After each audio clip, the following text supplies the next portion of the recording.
Hello மக்களே, மாறன் வீரா செம இன்ட்ரெஸ்டிங்காக போயிட்டுருக்கு. புஷ்பா ஏதோ ஒரு பெரிய ரகசியத்தை மறைக்கிறான்னு தெரிஞ்சுக்கிட்டு நம்ம மாறனும் செம அதிரடி அதை கண்டுபிடிக்கிறாங்க.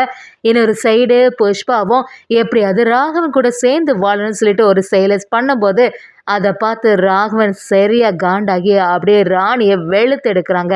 இனி ராணியோட ஆக்ஷன் என்னவா இருக்க போகுது? அதே சமயத்துல கண்மணியை மனசுல நினைச்சிட்டு இருக்க நம்ம ராகவனுக்கு கண்மணி வழியா ஒரு செயல் நடக்க போகுது. அது என்னவா இருக்கும்? வீடியோக்குள்ள போறதுக்கு முன்னாடி நம்ம சேனலுக்கு சப்ஸ்கிரைப் பண்ணுங்க, அப்படியே பக்கத்துல இருக்க பெல் ஐக்கனை கிளிக் பண்ணுங்க. அப்பதான் நான் போடுற வீடியோ எல்லாம் உங்களுக்கு நோட்டிபிகேஷனா வரும்.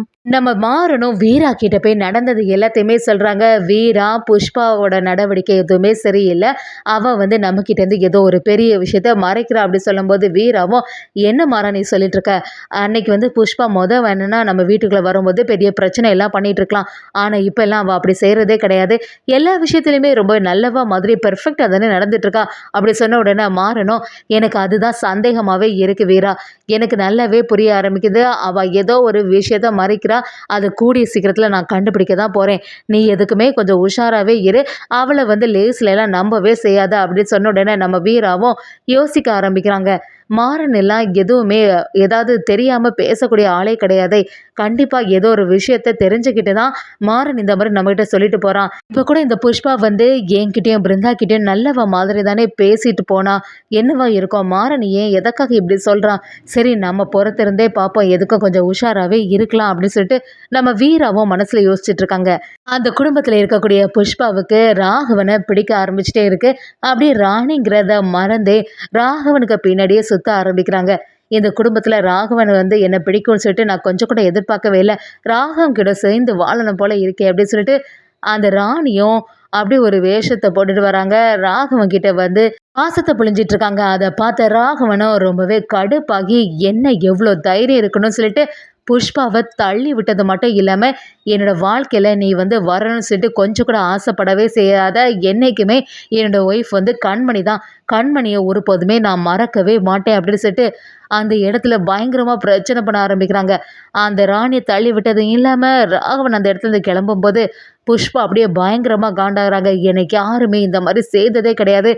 இப்படி ஒருத்தன் என்ன செய்திருந்தானா அவனை நான் உயிரோட விட்டதும் இல்லை. நீ இந்த ராகவனோட மனசை மாற்றணும் அப்படின்னு சொல்லிட்டு ராணியும் ஒரு திட்டத்தை போடுறாங்கன்னே சொல்லலாமே. இன்னொரு சைடு பார்த்தீங்கன்னா நம்ம மாறணும் அப்படியே வீராவுக்கு என்னெல்லாம் பிடிக்குமோ அதெல்லாம் பார்த்து பார்த்து செய்ய ஆரம்பிக்கிறாங்க. ஏற்கனவே நம்ம வீரா கிட்ட சொல்லியிருக்கோம், எனக்கு ஒரு வாய்ப்பை தான், எப்படியுமே உனக்கு பிடிச்ச மாதிரி நான் நடந்துப்பேன்னு சொல்லிட்டு அதுக்கேற்றவாறு நம்ம செய்யணும்னு சொல்லி நம்ம மாறணும் வீராவோட மனசை மாத்துறதுக்காக வீராவுக்கு பிடிச்ச மாதிரி செய்யும் போது வீரா அதை பார்த்துட்டு என்ன மாறா சின்ன பிள்ளைத்தனமா பண்ணிட்டு இருக்க, இந்த மாதிரி எல்லாம் செய்தேன்னா எனக்கு மனசு மாதிரி நான் உன் கூட சேர்ந்து வாழுவேன் நினைச்சிட்டியா? அப்படிலாம் ஒருபோதுமே நடக்காது அப்படின்னு சொல்லிட்டு நம்ம வீரா பழையபடி டயலாக் விடும்போது நம்ம மாறணும் நானும் அதை பார்க்க தானே போறேன். சீக்கிரமா நீ என்னை பத்தி புரிஞ்சுப்ப. என் மேலே அந்த தப்பமே இல்லை. நான் ஏதாவது ஒரு விஷயம் செய்தா அது எல்லாமே நல்லதா தான் இருக்கும் அப்படின்னு புரிஞ்சுப்பேன்னு சொல்லிட்டு நம்ம மாறணும் வீரா கிட்ட சொல்ல ஆரம்பிக்கிறாங்க. வீராவோட ஆஃபீஸர்ஸ் எல்லாருமே சேர்ந்து இந்த இடத்துல எல்லாம் அந்த ரவுடிங்களோட அட்டகாசம் தாங்கவே முடியலை. கூடிய சீக்கிரமாட்டு ஆதாரத்தோட இந்த ரவுடிங்களை பற்றின எல்லா டீட்டெயிலுமே தெரியதோட இவங்களை எல்லாம் யார் இயக்கிட்டு இருக்காங்களோ அவங்களெல்லாம் சும்மாவே விடக்கூடாது அப்படி சொல்லும்போது வீராவுக்கு ராணியோட ஞாபகங்கள் எல்லாமே வருது. இதுக்கு எல்லாமே காரணம் அந்த ராணி தான். அவளை போட்டு தொல்லணும் அப்படிங்கிற மாதிரி யோசிக்கும் போது அந்த ஆஃபீஸர்ஸ் எல்லாருமே நம்ம வீரா கிட்டே சொல்கிறாங்க, ஏற்கனவே இந்த மாதிரி தான் ராணியை நம்ம ஜெயிலில் போட்டோம், ஆனால் ஈஸியாட்டு அந்த இடத்துல எஸ்கேப் ஆகி வந்துட்டான். அதே மாதிரி ஒரு சிச்சுவேஷன் அமையவே கூடாது அப்படி சொல்லும்போது வீராவும் இந்த வாட்டியும் ஆதாரம் எல்லாமே ஸ்ட்ராங்காக இருக்கணும், அதுக்கப்புறமா இதுலேருந்து தப்பிக்கவே முடியாதவாறு ஒரு செயலை பண்ணணும்னு சொல்லிட்டு ரவுடி கும்பல் எல்லாத்தையுமே அடித்து துரத்த மாதிரி ஒரு செயலை பண்ணதுக்கு நம்ம வீரா செம அதிரடியாக களத்தில் இறங்குறாங்க.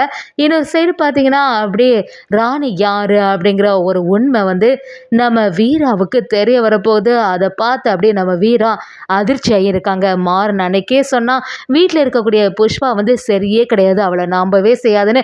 கடைசியில் இது ராணியாக இருக்கும் நான் கொஞ்சம் கூட எதிர்பார்க்கவே இல்லை. இவனால நம்ம குடும்பத்துக்கு பெரிய பிரச்சனை வந்துடுமே அப்படின்னு சொல்லிட்டு நம்ம வீராவும் எல்லா உண்மைகளும் தெரிஞ்சாலுமே அதை வெளிக்காட்டாமல் ஆதாரத்தோட ராணியை பிடிக்கிறதுக்காக ஒரு செயல் பண்ண போகிறாங்கன்னே சொல்லலாம்.